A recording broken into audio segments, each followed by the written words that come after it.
Bonjour à tous, une vidéo pour parler rapidement des annonces faites par Xbox hier.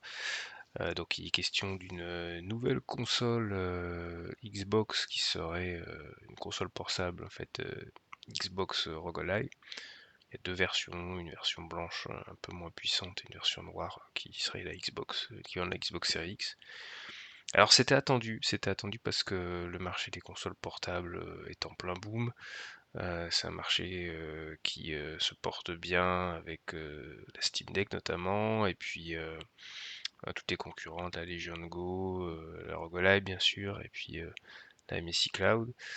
Il y a aussi une validation de la Switch 2 qui va vers voilà, une console plus puissante avec cette fois-ci à côté Nvidia.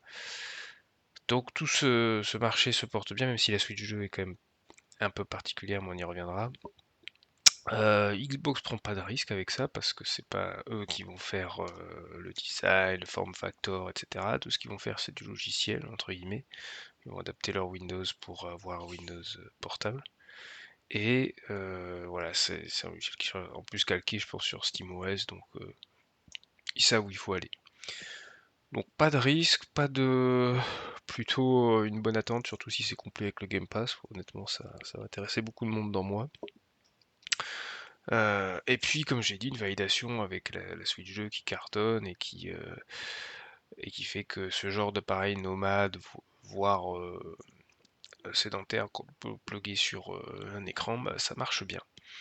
Donc il y a pas de sujet là-dessus, les jeux vont sortir, on arrive à une puissance portable qui est assez intéressante, hein, je pense que là, avec les nouveaux prototypes, enfin les nouveaux processeurs APU d'AMD, on va être sur du 3-4 teraflops, donc ce qui sera au-delà de ce que fait la Switch 2, voire peut-être un peu plus sur le modèle X.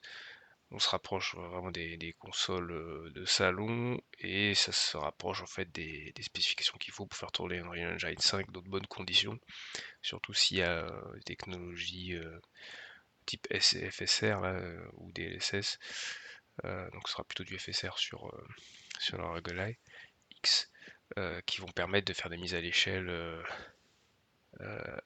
moins énergivores et moins consommatrices de ressources.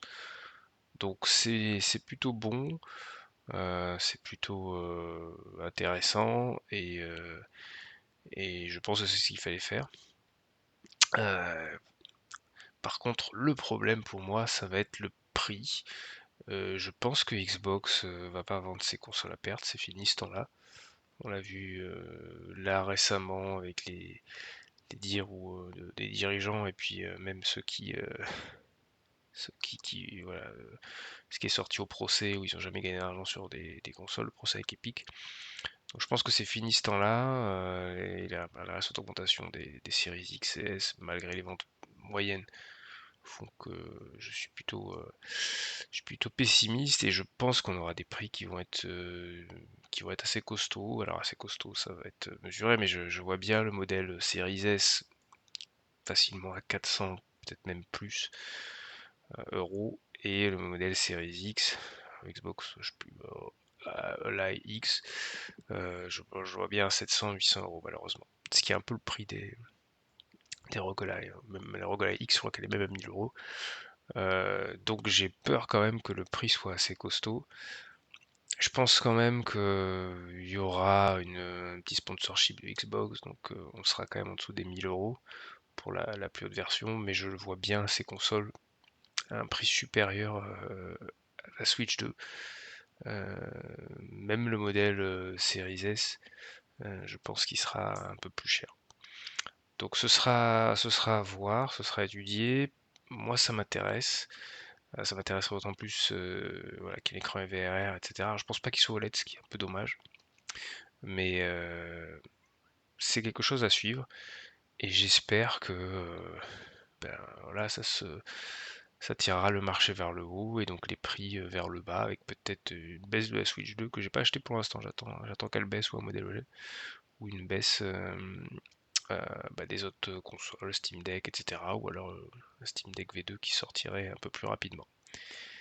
Et donc je reste ouvert. J'espère que voilà, que le consommateur sera gagnant. Et puis surtout, j'ai envie de voir l'intégration de ce nouvel Windows avec Game Pass.